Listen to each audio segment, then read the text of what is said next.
the Brexit Secretary Dominic Raab has resigned. This is seismic news for Theresa May as she prepares to address the Commons about that, draft agreement, which was signed off by her cabinet, including Dominic Raab, only just yesterday evening, less than 24 hours old. I think we can show you a couple of tweets from Dominic Raab now.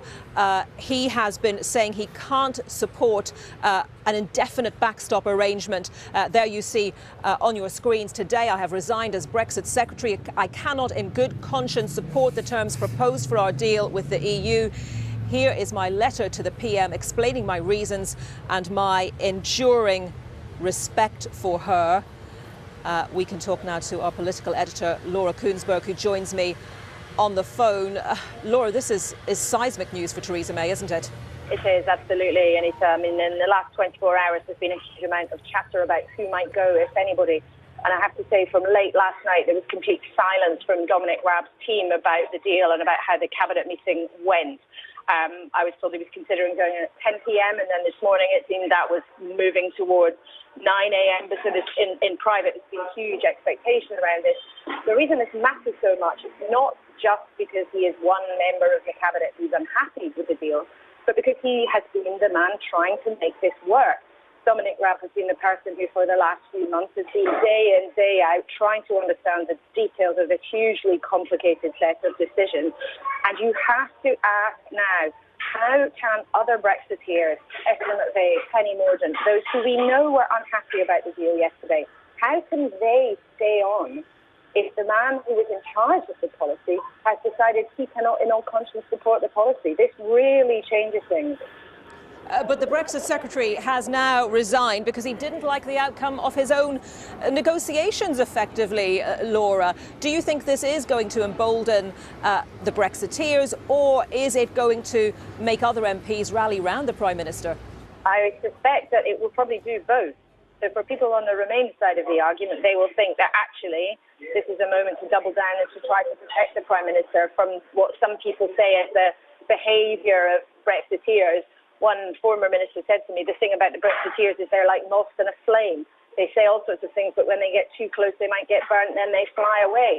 But I have to say, for Brexiteers who've been doubting what to do, they may take the judgment on this deal of Dominic Raab as a sign that it is time to pull the plug. Now, it is not clear how this day will unfold, Anita, I would say that. But it is not impossible that this is the piece in the puzzle that actually causes everything to fall apart. There was a lot of talk last night about Tory Brexiteers this morning putting in their letters to urge Theresa May to resign.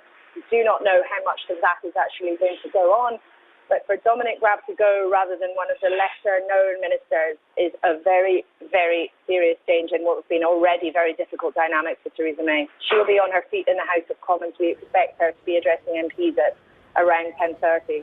Do we even know if that will still go ahead, Laura? We don't. I think if the Prime Minister wasn't to arrive for her statement, that would be quite something. Theresa May's habit has always been to plough on regardless, to keep going. That is why her supporters single her out for resilience and somebody deserving of our respect. That is why some of her critics say she carries on with a thin ear and is not aware of how much unhappiness and mistrust there is around the place. We will see. But I think if the Prime Minister was to renege on the promise of talking to MPs this morning, goodness me, that would send a strong signal that even she thinks the game might be up. Just to recap, Laura, for any viewers joining us right now, the Brexit Secretary Dominic Raab has just announced within the last few minutes that he is resigning. Laura, do you have any sense as to why, if he was thinking about it, according to your sources, if he was thinking about going yesterday, why he's waited until this morning? What has shifted in those few hours? Well, I think it's a big decision. I mean, it is a huge decision for any cabinet minister. They have to weigh up not just the policy, but they also have to weigh up their own political calculations. And frankly, Dominic Raab is also somebody with ambition. It's thought that he is someone who would put himself forward for the next Tory leadership contest as and when it might happen. And I think there's also a sense of letting the dust settle. You know, there was an enormous document that emerged late last night from the European Commission and from Number 10. It may well be at the end of Cabinet he has not made up his mind, but also they will have wanted to talk to each other. Perhaps the Brexiteers may act as a group this morning. It is not impossible that we will see 2 or maybe 3 others act in a coordinated way and follow him out the door.